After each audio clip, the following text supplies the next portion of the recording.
Hello friends, मैं हूं आपका होस्ट और दोस्त अभिनव जैन। स्वागत करता हूं आपका अपने यूट्यूब चैनल ट्रू इंजीनियर्स पर, a channel for engineers by an engineer. जो लोग मेरे चैनल पर नए हैं उनसे रिक्वेस्ट है कि चैनल को सब्सक्राइब करें और बेल आइकन ज़रूर दबाएं, जिससे आने वाले सभी वीडियोस की नोटिफिकेशन आपको मिलते रहें। आज की वीडियो का टॉपिक है हमारा बॉल मिल, जिसमें हम बॉल मिल का प्रिंसिपल, कंस्ट्रक्शन वर्किंग, उसकी क्रिटिकल स्पीड, ऑपरेटिंग स्पीड, इन सब के बारे में जानेंगे। तो चलिए शुरू करते हैं आज की वीडियो। बॉल मिल। बॉल मिल एक सिलिंड्रिकल डिवाइस है जिसका मेन पर्पस ग्राइंडिंग होता है और कभी कभी मिक्सिंग में भी यूज़ किया जाता है। और किन मटेरियल की ग्राइंडिंग? और chemicals, ceramic, raw materials, paints, इनकी ग्राइंडिंग और मिक्सिंग में इसका यूज़ किया जाता है। बॉल मिल अपनी एक हॉरिजॉन्टल एक्सिस पे रोटेट करती है, घूमती है, और इसमें पार्शली वो मटेरियल भरा होता है जिसको ग्राइंड करना होता है, और साथ ही वो मटेरियल भरा होता है, बॉल्स भरी होती हैं जिससे ग्राइंडिंग की जाती है। यानी कि कुछ मटेरियल इसमें भरा होगा जिसकी ग्राइंडिंग की जानी है और कुछ इसमें भरा होगा जिससे ग्राइंडिंग की जानी है। इसका सिद्धांत क्या है, प्रिंसिपल क्या है? ये इम्पैक्ट और एट्रिशन के सिद्धांत पर काम करती है। जब बॉल्स मटेरियल पर गिरती हैं तो क्या होता है? इम्पैक्ट होता है, बॉल्स मटेरियल के ऊपर आकर गिरती हैं, जिससे साइज रिडक्शन हमारा होता है। अगर हम इसके कंस्ट्रक्शन की बात करें तो बॉल मिल में मुख्य 4 चीजें होती हैं। एक फीडिंग पार्ट, डिस्चार्ज पार्ट या डिस्चार्जिंग पार्ट, टर्निंग और ड्राइविंग पार्ट जो बॉल मिल को घुमाएगा, और रोटेटिंग बॉल्स। इसमें हॉलो सिलेंडर होता है जो अपने एक्सिस पे रोटेट करता है। ये हॉरिजॉन्टल एक्सिस भी हो सकती है और थोड़ी सी झुकी हुई भी हो सकती है, कुछ किसी एंगल पर। इसमें बॉल्स भरी होती है, सर्टेन बॉल्स पार्शियली फिल्ड होती है। जो बॉल्स स्टेनलेस स्टील की भी हो सकती हैं, स्टील की भी हो सकती हैं, और रबड़ की भी हो सकती हैं। जी हाँ, रबड़ की भी बॉल्स होती हैं, डिपेंडिंग कि आपको किस मटेरियल ग्राइंडिंग करनी है। ये जो बॉल्स होती हैं ये एज अ क्या करती हैं? ग्राइंडिंग मीडियम का काम करती हैं। शेल का जो हमारा इनर सरफेस होता है उसको हम एक एब्रेजन रेजिस्टेंट मटेरियल जैसे कि मैग्नीज, स्टील या रबड़, इनसे लाइनिंग करते हैं, जिससे उस पर एब्रेशन या उसका नुकसान कम हो। जनरली लेंथ जो होती है बॉल मिल की वो लगभग डायमीटर के बराबर होती है। बड़ी बॉल्स मिल में जो डायमीटर है वो होता है 3 मीटर तक हो सकता है, और जो लेंथ है वो 4.25 मीटर तक की हो सकती है।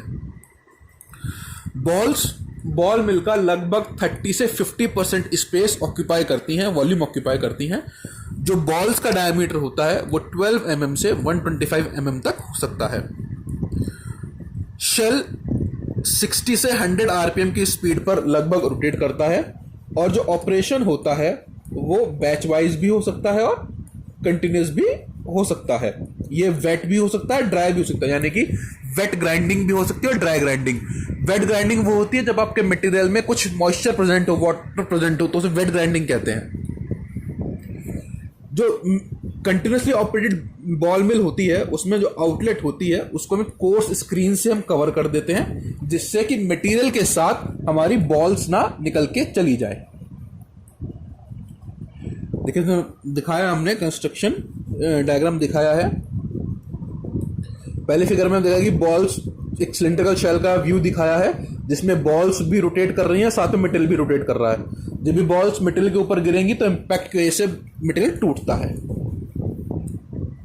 और दूसरा हमने जो कट सेक्शन दिखाया है जिसमें आप देख रहे हैं कि मटेरियल के साथ बॉल भी मिक्स है।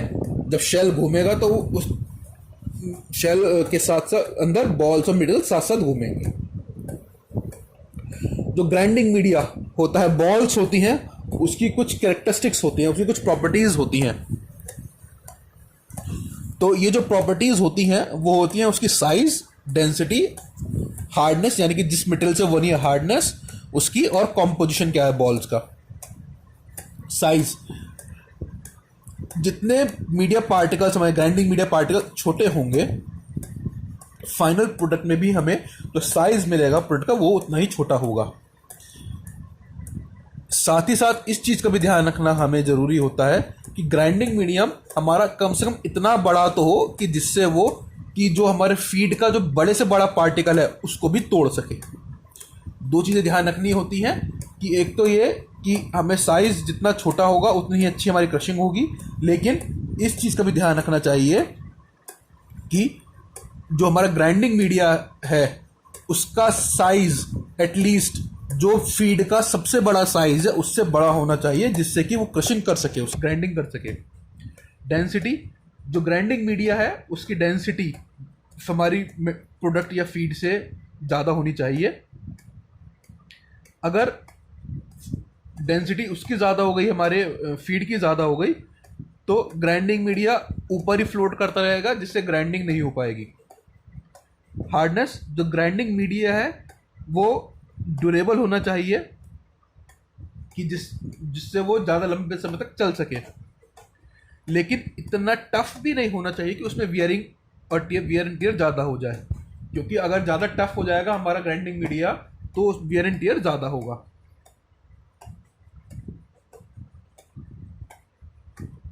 फ्लेमेबल प्रोडक्ट्स होते हैं जो उनकी टेंडेंसी होती है कि वो पाउडर फॉर्म में आने पर एक्सप्लोजिव्स की तरह काम करने लगते हैं।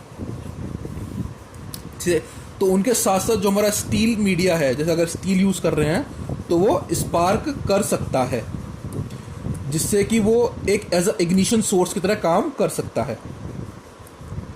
तो इन चीज़ों का हमें ध्यान रखते हुए हमें क्या करना चाहिए, जनरली हमें या तो वेट ग्राइंडिंग करनी चाहिए या कोई इसमें नॉन स्पार्किंग मीडिया है, सिरेमिक या लेड, ये इसमें ऐड करना चाहिए। कुछ मीडिया जैसे कि आयरन हुआ वो कोरोसिव मटेरियल के साथ रिएक्ट कर सकता है, क्योंकि आयरन जल्दी रस्टिंग लग जाती है, आयरन में रस्टिंग। तो इस रीज़न से स्टेनलेस स्टील, सिरेमिक या फ्लिंट ग्राइंडिंग मीडिया में यूज़ करना चाहिए जब हम कोरोसिव सब्सटेंस की ग्राइंडिंग कर रहे हो। ग्राइंडर चैम्बर को कई बार हमें इनर्ट शील्ड या इनर्ट गैस से हमें फिल करना होता है, क्योंकि कई बार क्या होता है जो मटेरियल होता है बहुत ज़्यादा रिएक्टिव होता है। तो मटेरियल का ऑक्सीडेशन या एक्सप्लोजिव रिएक्शन उसको बचाने के लिए हम शेल को किसी इनर्ट मटेरियल से या इनर्ट गैस से फिल कर देते हैं, जिससे कि एयर निकल जाए और इनर्ट मटेरियल के प्रेजेंस में ग्राइंडिंग हो, तो ऑक्सीडेशन या एक्सप्लोजिव रिएक्शन ना हो पाए। वर्किंग क्या है, वर्किंग कैसे है इसकी, जिस मटेरियल को हमें ग्राइंड करना है उसको हम लेफ्ट से एंटर कराते हैं, लगभग 60 डिग्री का कोण होता है, और प्रोडक्ट को राइट से लगभग 30 डिग्री के कोण पे हम निकालते हैं। जैसे शेल रोटेट करता है तो बॉल्स ऊपर की तरफ लिफ्ट होती हैं और ऊपर के करीब पहुंचकर वो मटेरियल पे गिरती हैं। जो सॉलिड पार्टिकल्स होते हैं वो शेल और बॉल्स के बीच में आने से जो इम्पैक्ट लगता है उससे वो टूट जाते हैं। जब शेल रोटेट करता है तो जो बड़ी बॉल्स होती हैं वो फीड के पास इकट्ठी हो जाती हैं, और जो छोटी बॉल्स होती हैं वो प्रोडक्ट के पास या प्रोडक्ट एंड पे इकट्ठी हो जाती हैं। अगर हम फीड रेट को बढ़ाते हैं तो हमें फाइन ग्राइंडिंग नहीं मिलेगी, प्रोडक्ट हमें थोड़ा कोर्स मिलेगा, और अगर स्पीड ऑफ रोटेशन बढ़ाते हैं तो एक गिवन कैपेसिटी के लिए फाइननेस बढ़ जाएगी, लेकिन हम स्पीड को एक लिमिट से ज़्यादा नहीं बढ़ा सकते, देखेंगे आगे क्यों। ग्राइंडिंग के दौरान बॉल्स में भी वेयर एंड टियर होता है और उनको समय समय पर नई बॉल से रिप्लेस किया जाता है। बॉल मिल की जो लगभग कैपेसिटी है वो 1 to 50 ton per hour powder बनाने की है, उस पाउडर में से लगभग 70 से 90% वो 200 मैश स्क्रीन से पास हो जाएगा। और जो एनर्जी रिक्वायरमेंट है बॉल मिल की वो अबाउट 16 किलोवाट आवर पर टन के आसपास कंज्यूम होती है, एनर्जी जो होता है उसमें। बैच ऑपरेटेड बॉल मिल में हम क्या करते हैं, बैच ऑपरेशन में एक नोन क्वांटिटी ऑफ फीड हम एंटर कराते हैं, एक फिक्स टाइम के लिए उसको रोटेट कराते हैं, और एक सर्टेन टाइम बाद हम उसको प्रोडक्ट साइड से निकाल लेते हैं। बॉल मिल उसके बाद क्या करते हैं, बॉल मिल स्टॉप करके जब हमने प्रोडक्ट निकाल लिया, यानी कि एक बैच पूरा हो गया, यही प्रोसेस पूरी दोबारा से की जाती है। यानी कि दूसरा बैच नोन अमाउंट जाएगा, फिक्स टाइम के लिए वो रोटेट करेगा, ग्राइंडिंग होने के बाद बॉल मिल को स्टॉप करेंगे, प्रोडक्ट को हम निकाल लेंगे और फिर से अगला बैच आएगा। तो ये होती है बैच प्रोसेस। बॉल मिल में कुछ फैक्टर्स होते हैं जो प्रोडक्ट के साइज को इन्फ्लुएंस करते हैं, अफेक्ट करते हैं। वो होते हैं फीड रेट। अगर फीड रेट ज़्यादा होगा तो रिडक्शन रेशियो कम होगा, यानी कि लेस रिडक्शन हमें मिलेगा। Property of the feed material, अगर हार्ड मटेरियल होगा तो रिडक्शन कम होगा क्योंकि तोड़ने में टाइम ज़्यादा लगेगा। मटेरियल का लेवल कितना है, यानी कि किस अमाउंट तक फीड भरी है उस हमारी बॉल मिल में। A low level of material in the mill results in a reduction in the power consumption. अगर कम मटेरियल भरा होगा तो उसमें क्या होगा, हमारा पावर कंजम्पशन हमारा कम होगा। और अगर हम लेवल बढ़ा देंगे मटेरियल का तो पावर ज़्यादा वेस्ट होगी। वेट ऑफ द बॉल्स, अगर बॉल्स का वेट ज़्यादा है तो हमें फाइन प्रोडक्ट मिलेगा, और वेट कम है तो हमें थोड़ा कोर्स प्रोडक्ट मिलेगा। हम बॉल्स का वेट बढ़ा सकते हैं बॉल्स के नंबर इंक्रीज करके, या बॉल्स इंक्रीज कर देंगे तो वेट ऑटोमेटिकली बढ़ जाएगा, या ऐसा मटेरियल भी यूज कर सकते हैं जिसकी डेंसिटी ज्यादा हो। लास्ट फैक्टर आता है हमारा speed and rotation of the ball mill. Low speed पर क्या होगा, बॉल जो हमारी बॉल है वो सिंपली रोल कर जाएगी और ग्राइंडिंग बहुत कम होगी। और बहुत हाई स्पीड पे क्या होगा कि जो बॉल्स हैं वो शेल के सरफेस से ही चिपक जाएंगे और पूरा चक्कर ऐसे काट जाएंगे बिना ग्राइंडिंग के। इस कंडीशन को कहते हैं सेंट्रीफ्यूजिंग।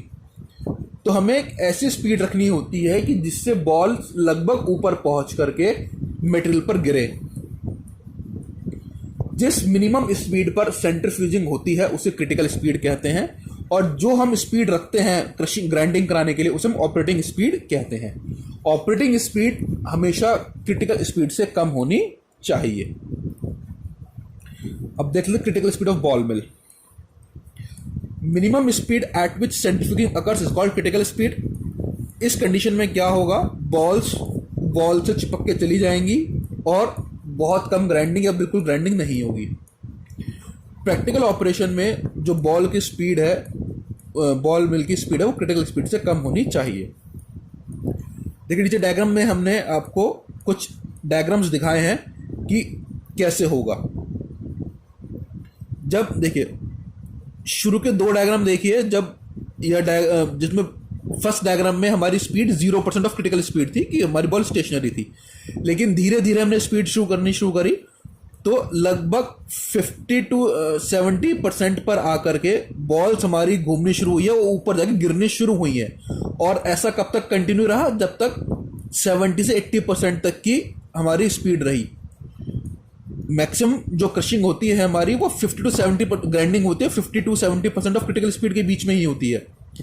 लेकिन अब जैसे आप देख रहे हैं हमारी स्पीड बढ़ती जा रही है, तो बॉल्स जो हैं वो ज़्यादा सरफेस के पास हैं, वो शेल के पास है।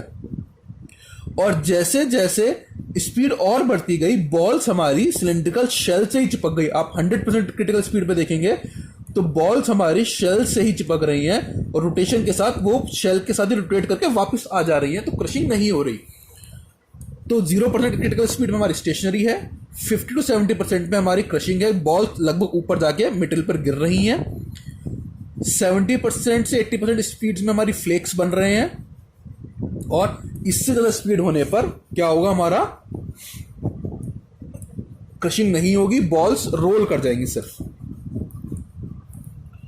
तो क्रिटिकल स्पीड का एक्सप्रेशन निकालते हैं, जहां पे आर क्या है हमारा, capital R radius of mill है, small R radius of ball है, R minus R is the distance between centre of ball and axis of the ball.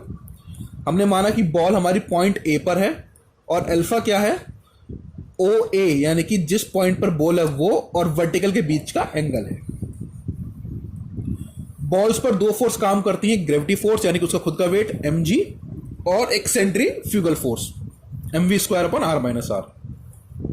लेकिन जो ग्रेविटी फोर्स का जो कंपोनेंट होगा, जो सेंट्रीफ्यूगल फोर्स को अपोज करेगा, वो होगा हमारा mg cos अल्फा। जब सेंट्रीफ्यूगल फोर्स ज्यादा होगी किससे, ग्रेविटी फोर्स से, तो बॉल्स वॉल के साथ अपना कांटेक्ट नहीं छोड़ेगी, वो रोटेट करती जाएगी। जैसे जैसे अल्फा डिक्रीज करेगा हमारा, आप अल्फा डिक्रीज करेंगे तो कॉस अल्फा की वैल्यू बढ़ेगी हमारी, ठीक है। अल्फा डिक्रीज करने पर क्या होगा, हमारा ग्रेविटी फोर्स का जो कंपोनेंट है वो हमारा इंक्रीज होगा। तो ग्राइंडिंग कराने के लिए जो हमारा unless speed crosses the critical value, तो ये दोनों फोर्सेस जो हैं वो इक्वल होंगी। तो mg cos अल्फा जो हमारी ग्रेविटी फोर्स है वो किसके बराबर होगी, हमारी सेंट्रीफ्यूगल फोर्स के बराबर होगी। तो यहां से हमने cos अल्फा की वैल्यू निकाली, v²/r-r इंटू जी। जो पेरिफेरल स्पीड होती है और जो आरपीएम में स्पीड ऑफ रोटेशन होती है, उसका फॉर्मूला होता है हमारे पास v = 2πn r-r। जब इसकी वैल्यू हमने पिछले इक्वेशन में पुट करी तो हमारे पास cos अल्फा की वैल्यू आ गई। क्रिटिकल स्पीड पर अल्फा हमारा 0 होगा, यानी cos अल्फा की वैल्यू हमारी 1 हो जाएगी। तो सॉल्व करके हमारे पास आता है क्रिटिकल स्पीड की वैल्यू nc = 1/2π√g/r-r।